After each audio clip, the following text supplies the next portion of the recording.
റോഡരികിലൂടെ നടന്നു പോകുകയായിരുന്ന പിതാവിനെ കാറിടിപ്പിച്ച് പരിക്കേൽപ്പിച്ച സംഭവത്തിൽ മകൻ അറസ്റ്റിൽ.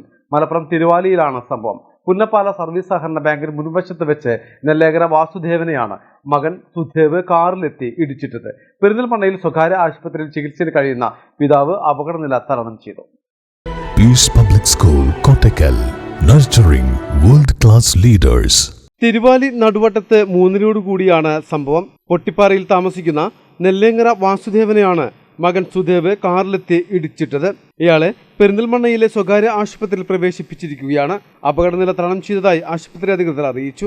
അപകടം നടത്തിയ കാറ് നാട്ടുകാരാണ് പിടികൂടിയത്. ഇതിനിടയിൽ സുധേവ് റോഡരികിൽ കാർ ഉപേക്ഷിച്ച് കടന്നു കളഞ്ഞു. തുടർന്ന് സുഹൃത്തിന്റെ വീട്ടിൽ നിന്നുമാണ് സുധേവ് പിടിയിലാകുന്നത്. ഇയാൾക്കെതിരെ വധശ്രമത്തിനാണ് കേസെടുത്തിരിക്കുന്നത്. പുന്നപ്പാല സർവീസ് സഹകരണ ബാങ്കിന് മുൻവശത്ത് വെച്ചാണ് റോഡരികിലൂടെ നടന്നു പോവുകയായിരുന്ന പിതാവിനെ മകൻ കാറിലെത്തി ഇടിച്ചിട്ടത്. മലബാർ ടൈംസ്, മഞ്ചേരി.